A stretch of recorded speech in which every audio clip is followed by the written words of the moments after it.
근데 상상을 해보면 만약에 크리스마스가 주로 기독교 국가들이 남반부에 있다고 한다면, 지구 남반구에 있다고 한다면 아마 크리스마스에 일반적으로 떠오르는 풍경들은 많이 달라졌겠죠. 뭐 지금도 지구 이 남쪽, 우리는 북쪽에 있습니다만 지구 이 적도 아래쪽에 있는 나라들은 한여름이잖아요. 한여름이기 때문에 뭐 아마도 그들이 어떻게 보면 기독교 국가로서의 중심을 이루었다고 한다면 오늘 성탄은 이런 느낌이겠죠. 뭐 해변, 그다음에 비키니, 그다음에 뭐 여러 가지 어떤 여름적인 그런 것들이 떠올랐을 텐데 아무래도 이제 우리가 적도 위에 있다 보니까 성탄하면 이제 그런 것들을 생각하게 되죠. 근데 여러분 이 모든 것이요. 이 모든 것이 성경적이지 않을 수 있다는 것은 혹시 생각해 보셨습니까? 성경에서 이야기하는 성경에서 성탄을 말하려고 할 때 성탄을 이야기할 때 의도한 바가 아니라는 거죠. 주님께서 원하신 바가 아니라고 하는 것. 성탄에 관해서 특별히 아기 예수 탄생에 관해서 이렇게 이렇게 보고하고 있는 성경책은 마태복음과 누가복음입니다. 근데 마태복음과 누가복음이 약간 다르죠. 그건 이제 마태복음 교회와 누가복음 교회 구성원들이 조금 다르기 때문에 그런 건데, 그래서 그들에게 맞게 성탄은 이런 거야라고 설명하려고 하다 보니까 좀 이제 다르죠. 근데 어쨌든 오늘 우리는 이제 마태복음 보고 있으니까 마태복음은 주로 유대계 기독교인들이 많은, 즉 구약적 전통이라든지 어떤 그 유대인들의 어떤 생활 습관이라든지 이런 것들이 익숙한 그러한 기독교인들이 많았던 그런 교회, 학자들 연구에 의하면, 그래서 이제 마태복음은 이제 그들에게 맞게 예수님 탄생을 설명하고 있고요. 반대로 누가복음은 이방인들이 많았던 그런 교회였기 때문에 그들에게 맞게 설명을 하죠. 대표적인 이제 차이가 족보에 있지 않습니까? 예수님 족보에 보면 마태복음은 우리가 지금 여러분들이 1장을 펴놓고 계실 테니까 1장을 딱 보면 어떻게 시작합니까? 아브라함과 다윗의 자손이다. 그래서 유대인들이 어떻게 보면은 이제 물리적으로 역사적으로 시작이라고 생각하는 아브라함과 다윗에게부터 시작을 해서 족보가 위에서 아래로 내려오죠. 근데 누가복음은 밑에서부터 위로 올라갑니다. 그래서 누구의 아빠가 누구고 그 아빠의 아빠가 누구고 이렇게 쭉 올라가다가 아브라함과 다윗을 넘어서서 아담까지. 그래서 이방인들도 모두가 다 하나님의 영역 안에 있고 하나님의 창조 섭리 안에 있다고 하는 것을, 구원 사역 안에 있다고 하는 것을 이야기하기 위해서 족보를 그렇게 설명을 하죠. 다시 이제 우리가 마태복음으로 돌아와서요. 우리가 이제 마태복음의 어떤 그런 이런 특징을 놓고 마태복음을 통해서 주님께서 성탄이 무엇인가를 우리에게 알려주고 계시는데, 그 흐름을 이제 우리가 한번 짚어가면서 성탄이 무엇이고 우리가 어떤 성탄을 맞이해야 되며 어떻게 성탄을 누려야 되는가를 다시 한번 확인하고자 하는데, 이렇게 족보를 보니까요. 아기 예수, 즉 메시아, 하나님, 창조주, 그냥 세상의 표현대로 하면 신, 그렇죠? 신이 사람에게서 났고 사람 족보로 들어왔다. 놀랄 일이죠? 별로. 사실 우리는 그 정도로 놀라진 않아요. 뭐 이거에 대해서 깊이 생각해 본 적도 없고. 그런데 이제 성경이 기록되던 당시에 일반적으로 그걸 이제 고대 근동이라고 통칭하는데, 이제 고대 사회죠. 그리고 근동, 당시 어떤 물리적인 지리적인 방향에서 보면은 동쪽이니까 로마가 중심이었던 그런 세계의 동쪽 지역이었으니까 동쪽 그 근처에 있는 그런 문화들, 그래서 고대 근동이라고 일반적으로 얘기할 때 고대 근동, 뭐 세계 곳곳에 어느 고대 근동뿐만 아니라 뭐 어느 곳이나 다 마찬가지일 텐데, 신화라고 이야기할 때 우리가 좀 믿음의 얘기를 잠깐 내려놓고 이런 단어가 좀 불편하지만 좀 가져와서 써보면, 신화라고 얘기할 때 세상에 있는 모든 신화들은 신이 사람의 족보로 들어오는 경우는 없다. 물론 제가 거기에 완전 전문가는 아니에요. 그러나 그런 전문가들이 어떻게 보면은 연구해서 내놓은 많은 글들과 그런 책들, 그다음에 그런 어떤 자료집들, 특별히 성경과 관련되어 있는 고대 근동의 그런 어떤 신화들을 분석한 연구들을 읽어본 결과 또 그들이 그렇게 얘기하고 그 학자들이 그 전문가들이 그렇게 얘기한다는 거죠. 만약에 그들이 봤을 때 예수님 탄생, 아기 탄생도 어떻게 보면 많은 신화 중에 하나라고 이야기하는 것을 우리가 그냥 불편하지만 받아들여 놓고 신화 대 신화로 본다 할지라도 신이 사람의 족보에 들어오는 경우는 없다. 왜냐하면 신화에서 신은 사람과 분명한 경계를 가지는, 아니 사람 편에서 신을 향해서 분명한 경계를 가지는 그러한 모습으로 그려지기 때문에 그렇죠. 바꿔 얘기하면 사람이 절대 신에게로 가까이 갈 수 없다는 거예요. 성경도 마찬가지죠. 성경에서도 사람이 하나님이신 신에게 가까이 갈 수 없습니다. 경계가 분명합니다. 예를 들면 우리가 출애굽 때 모세가 시내 산에 하나님 말씀으로 받기 위해서 올라갔을 때 하나님의 백성들이 시내 산에 올라가지 못하죠. 모세만 올라갑니다. 근데 그 모세도 하나님을 직접 보지는 못해요. 그러니까 신과 사람의 경계가 분명한데 성경에서 이야기하는 그 신은, 하나님은 그 경계가 분명하지만 그 경계를 허무신다. 그리고 사람이 하나님께 가까이 갈 수는 없지만 하나님께서 그 경계를 허물어서 사람에게 오신다는 거예요.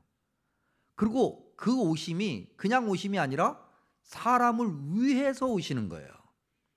사람을 구원하기 위해서 오시는 거죠.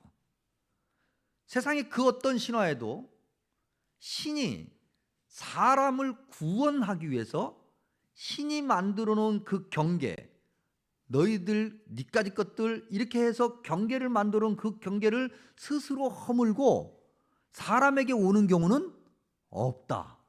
근데 성경에 있는 창조주 하나님은 그런 분이다. 성탄은 바로 그걸 이야기하는 거죠.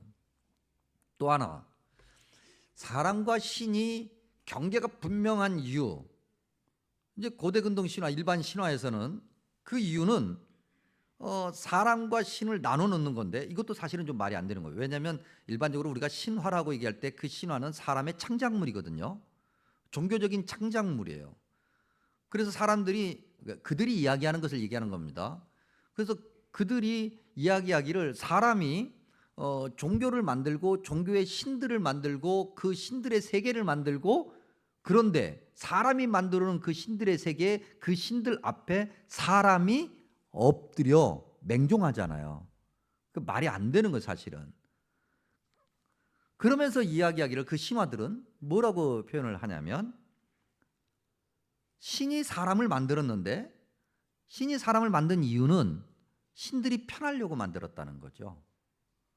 그러니까 사람은 철저하게 신들의 몸종 같은 거예요. 그래서 신을 위해서 존재해.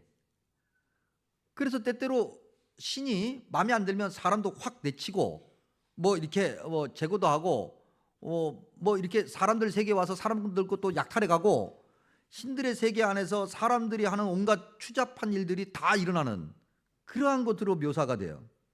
그런데 성경의 하나님은 이와 비슷한 내용을 가지고 있는 듯이 보이지만 성경의 하나님, 성경에 기록되어 있는 신은 사람이 그 신의 부속물이 아니라 사람과 신이 어찌 보면 동등한 관계에서 인격적인 관계를 맺는다.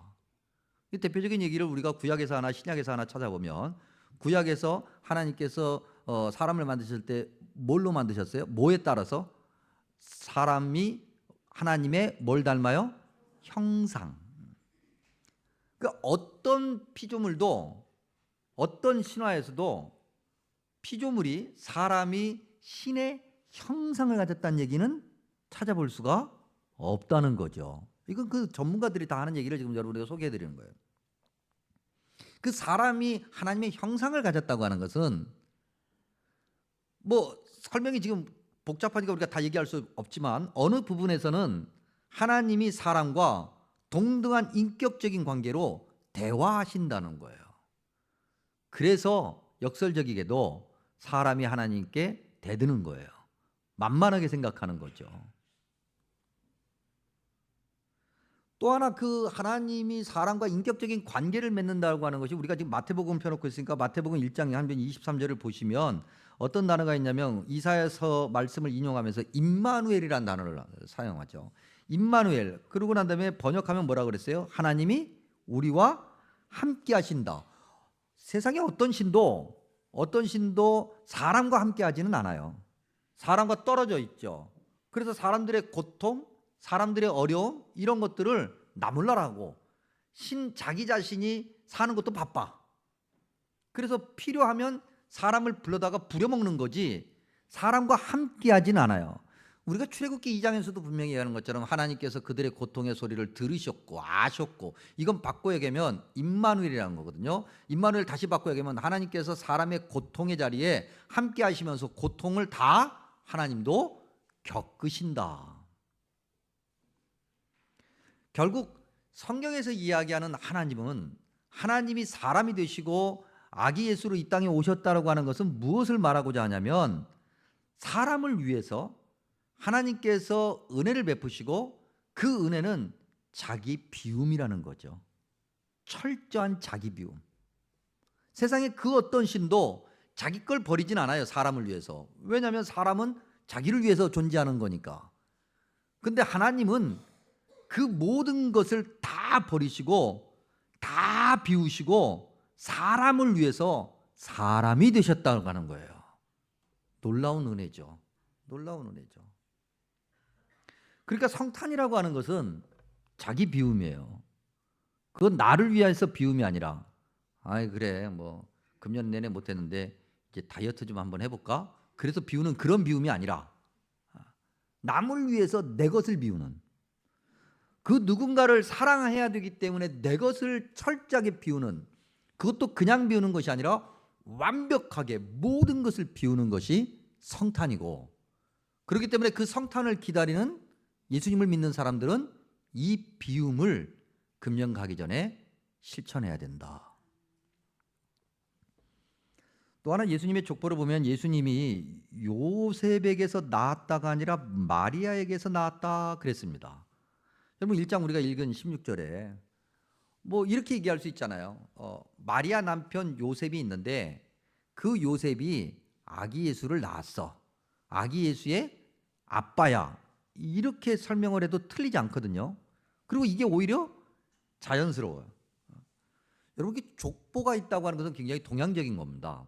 물론 서양에도 족보가 있지만 매우 동양적인 건데 성경에는요 우리가 다 알고 있는 이야기인데 다시 한번 확인해 보면 아주 독특한 사람들을 그 족보에 집어넣죠. 여자들 말입니다. 여자를 5명을 집어넣는데 의도적으로 3절에 보면 다말 있고요. 5절에 보면 라합과 룻이 있고요. 7절에 우리아 아내라고 하는 사람이 있고요. 우리아의 아내. 그리고 이제 마리아가 있어요. 근데 이 여자들 5명이 다 전문 용어로 얘기하면 좀 거시기해. 그렇죠? 3절에 다말은 시아버지를 통해서 이 후손을 본 거거든요. 5절에 라합은 원래 직업이 뭐였어요? 기생이었고, 또 5절에 룻은 이방 여인이었잖아요. 그리고 그 다음에 과부였고, 우리 권사님 말씀하신 것처럼 모압 여인, 절대 이스라엘의 회중에 들어올 수 없는 그런 어떻게 보면 정죄받은 그 모압이라고 하는 그 뿌리 자체가 이미 틀린 거지.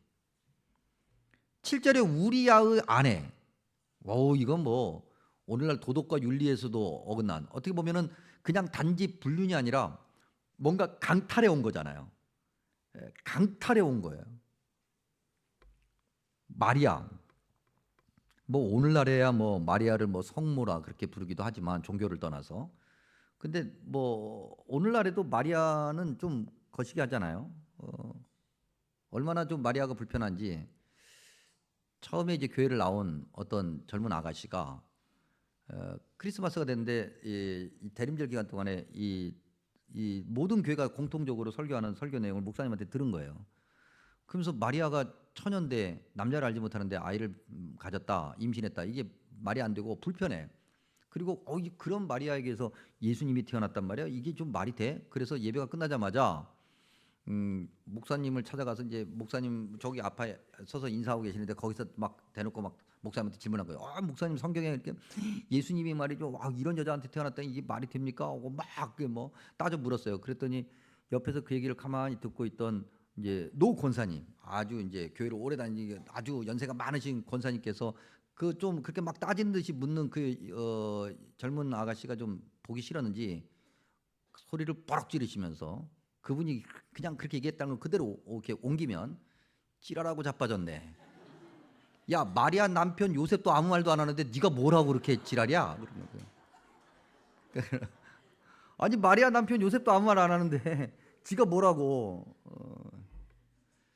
그러니까 그만큼 마리아가 불편한 거죠. 현대인들에게도. 그 현대인들에게도 이렇게 불편하면 고대 사회에서는 이건 있을 수 없는 일이라는 거예요. 있을 수 없는 일이에요. 이건 돌에 맞아 죽을 일이에요. 근데 성경은 이걸 기록했다. 그것도 그냥 여자라고 해도 불편한데 족보에 여자가 들어가 있다는 거. 마리아에게서 났다. 그것도 불편한데 뭐 이걸 남자에게서 났다고 이렇게 바꿔도 되잖아요, 좀. 근데 그러지 않고 성경은 그대로 얘기하는 거예요. 우리가 이제 만약에 신화를 쓰는 사람이라고 한다면, 작가라고 한다면, 우리가 이제 신앙적인 이야기를 내려놓고 그냥 작가라고 얘기한다면 이 예수님이 마리아에게서 태어났다는 얘기가 불편하지 않겠어요?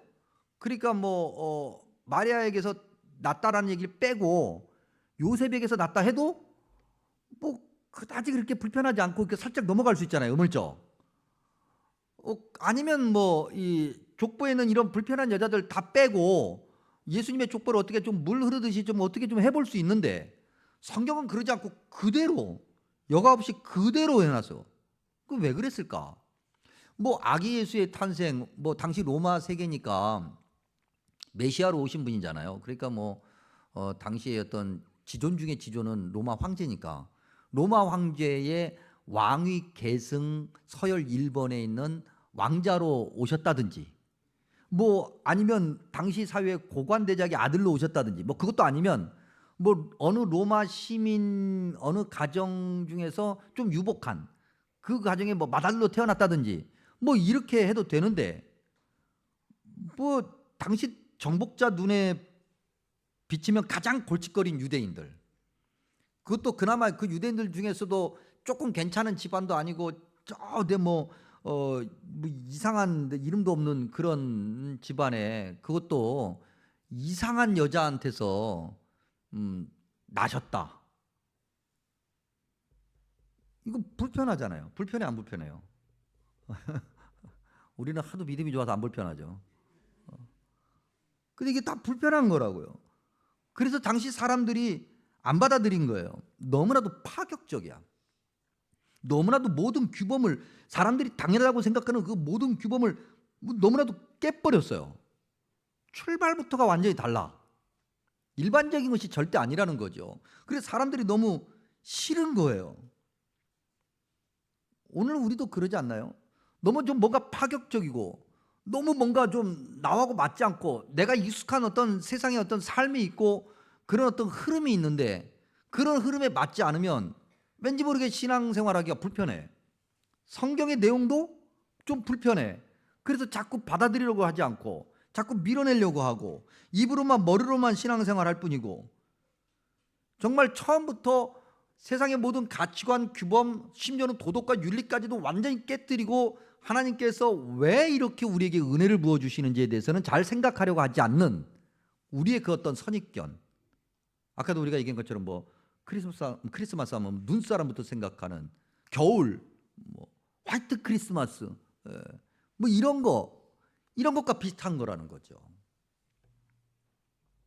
그래서 그야말로 성탄을 살아가는 그리스도인들은 세상의 그런 가치관, 도덕, 규범, 윤리 그런 것들이 무의미한 건 아니지만 그것이 절대 1번이 될 수는 없다.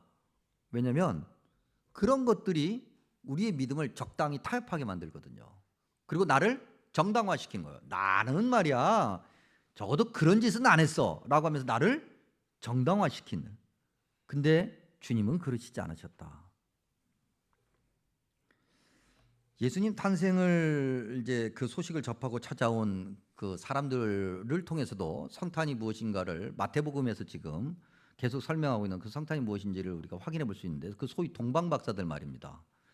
한번 이 동방박사에 관해서는 여러분들에게 설명해 드린 적이 있는데, 일단은 그 박사, 그 박사라는 말이, 여러분들 그 성경 한번 2장 1절을 보시면 박사라는 단어가 있고요. 그 옆에 1번이라고 써 있어요, 각주에.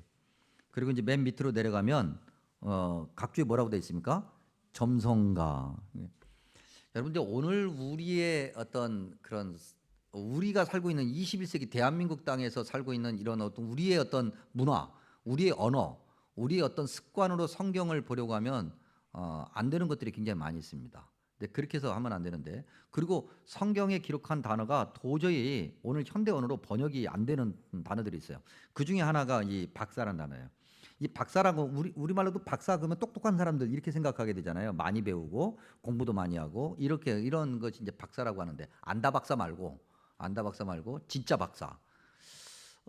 근데 이 왜 박사라고 번역을 했을까? 번역이 어려운 거예요. 그래서 영어 성경에서도 뭐라고 번역을 하면 wise man, 그러니까 현명한 사람들, 지혜로운 사람들 이렇게 번역을 해놨든지, 아니면 마귀라고 하는 단어를 그대로 써요. 그러니까 마귀라는 단어는 뭐냐면요, 이게 번역이 안 되기 때문에 헬라어 그대로 써놓은 거예요, 그냥.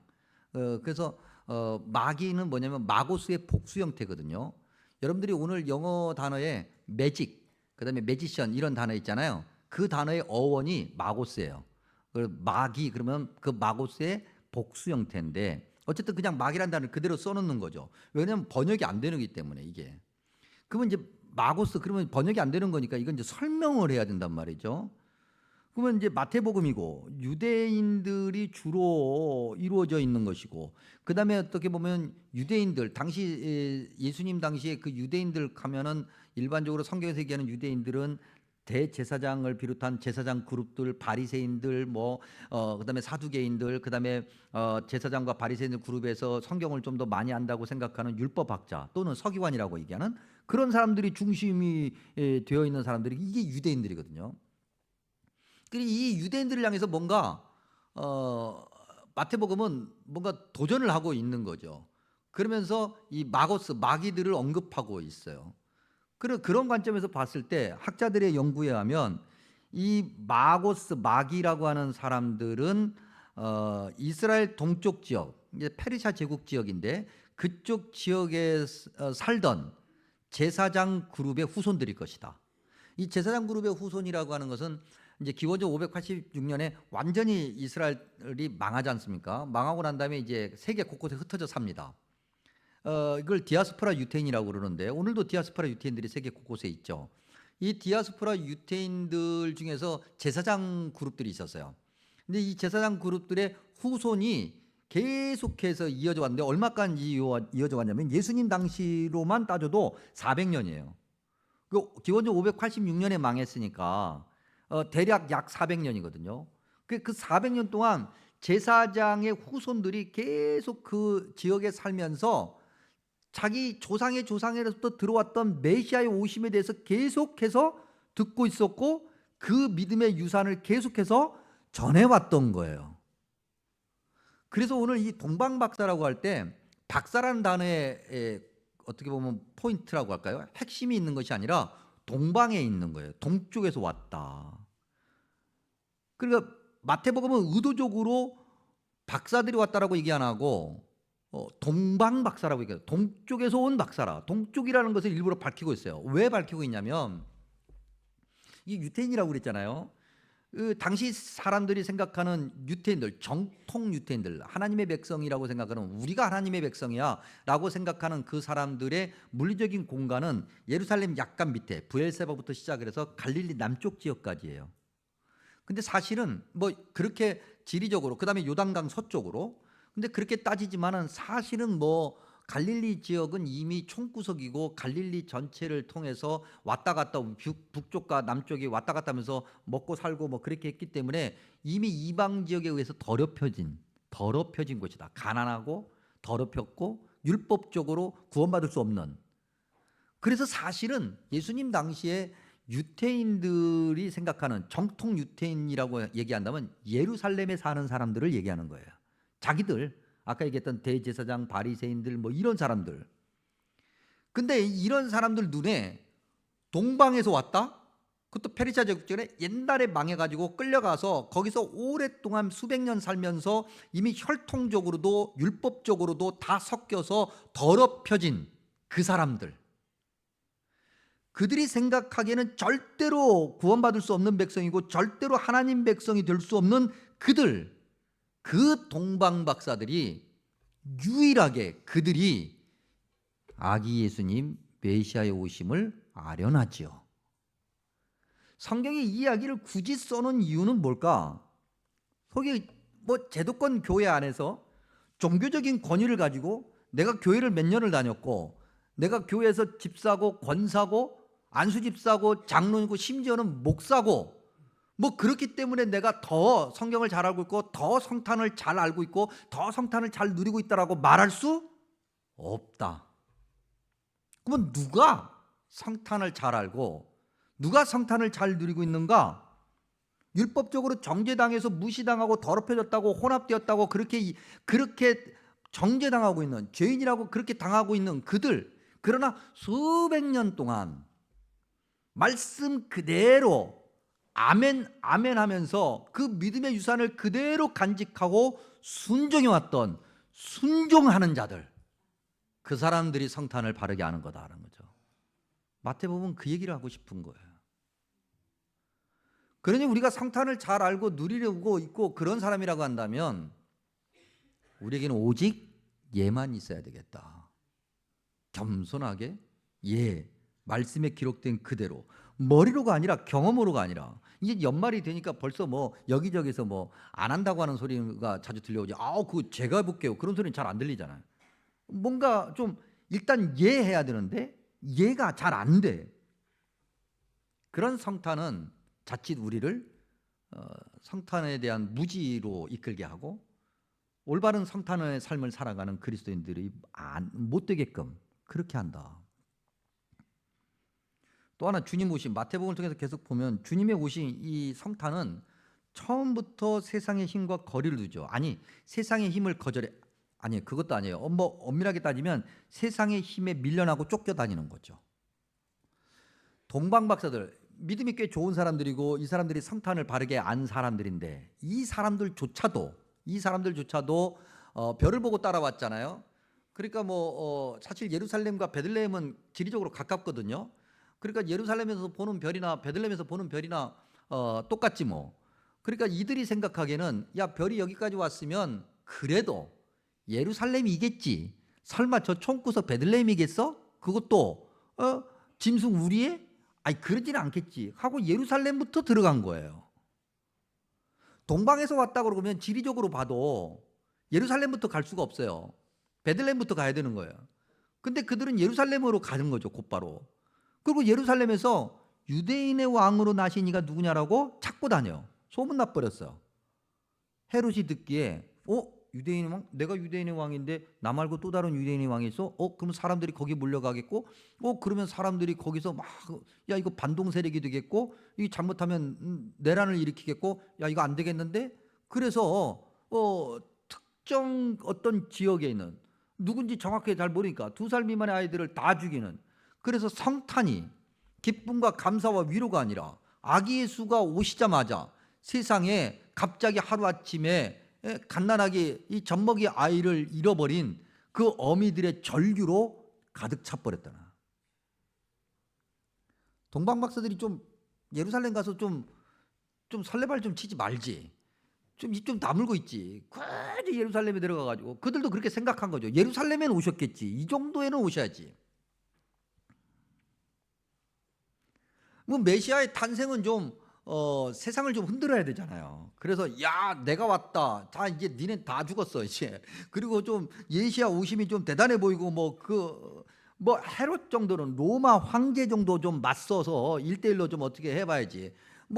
헤롯 그래봐야 저기 변방의 그 분봉왕 꼭두각시 왕밖에 안 되는 그런 헤롯은 쳐다도 안 볼 정도가 되는데 오히려 아기 예수 메시아 예수 그리스도께서 그런 별 볼 일이 없는 헤롯의 그 권력 위협에 정말 위험을 느껴서 이집트로 도망갔다가 나중에 좀 괜찮아졌나 하고 다시 돌아올 때도 그 감히 예루살렘은 들어가지도 못하고 저 갈릴리 총구석 나사렛이란 동네에서 정말 이름 숨겨가면서 그렇게 두려운 가운데서 쪼그라들면서 살았다. 뭔가 좀 위풍당당한 그런 모습은 전혀 알 수 없어. 메시아다운 어떤 그 거대함 이런 건 전혀 없고 세상의 힘에 그저 그냥 이리 쫓기고 저리 쫓기는 그 너무나도 초라한. 그래서 야 저런 예수님을 내가 따라야 돼, 저런 메시아를 내가 기다려야 돼, 저런 성탄을 내가 즐겨야 돼라고 의문이 저절로 갈 만한. 근데 여러분 그렇기 때문에 예수님의 오신 그날은 성탄이지 않을까? 거룩한 날이다. 거룩한 탄생이다. 왜요?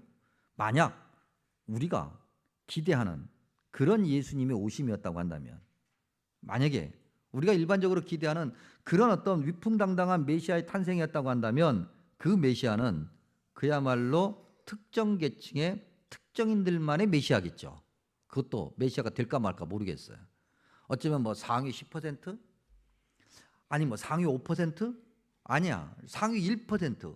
그들만의 세계. 나머지 99%는 전혀 모르는 그들만의 세계의 메시아. 그게 무슨 메시아예요? 그런 1%, 10% 안에 들어가는 메시아가 어떻게 모든 인류를 구원할 수 있겠어요? 오히려 주님께서 정말 모든 사람의 그 낮고 낮음의 자리에 오셔서 모든 사람을 품어안고 마침내 상위 1%까지 다 품어안는 그런 메시아의 오심을 보여주고 계신다. 그러면 저와 여러분이 오늘 지향해야 될, 우리가 바라야 될 그런 성탄의 삶은 어떤 삶입니까? 높고 높고 또 높이 올라가서 내가 상위 1%에 올라가리라. 그 상위 1%에 올라가고 난다면 뭐 하겠어요? 바벨탑을 쌓겠지. 그래서 내가 1%에도 들어왔는데 나머지도 못하겠어? 그래서 하나님의 존재까지도, 하나님의 세계까지도 한번 넘보려고 하는 그러한 모습들, 이미 그전부터 그런 모습을 가지고 있었지만, 근데 오늘 성탄을 바르게 아는 사람이라고 한다면 주님처럼, 주님이 원하신 그날이 너무나도 거룩한 날이라는 것을 바르게 안다면 주님처럼 세상에 있는 모든 것들을 다 버리고 주님처럼 모든 것을 비우고 주님처럼 낮아지고 겸손하여 많은 사람에게 기쁨이 되고 즐거움이 되고 위로가 되고 복의 통로가 되었다. 그것이 성탄을 기다리는 사람들, 성탄을 누리는 사람들의 올바른 믿음의 모습이 아니겠습니까? 마태복음은 그것을 보여주고 싶었던 거죠. 오늘도 저와 여러분이 성탄을 기다리는 그리스도인으로서 성탄을 다시 한번 성경을 통해서 확인해 보시기 바랍니다. 그리고 올바른 성탄을 살아가면서 우리로 인해서, 교회로 인해서 많은 사람들이 그래 저렇게 사는 것이 정말 행복한 거야, 나도 저렇게 살아야지 라고 도전을 받고 기쁨과 참된 평안을 누리는 그런 세상이 되기를 간절히 소망하고 축복합니다. 기도하겠습니다. 자비롭고 은혜로우신 주님 감사합니다. 주님께서 주신 귀한 은혜의 말씀, 성탄의 올바름을 다시 한번 확인합니다. 이제 주님께서 이 말씀을 들려주셨으니 올바른 성탄을 누리게 하시고 우리 때문에 또 성신교회 때문에 세상이 주님의 오심을 바르게 알고 세상이 진정한 행복으로 나아가게 하여 주옵소서. 예수님의 이름으로 간절히 기도하옵나이다. 아멘.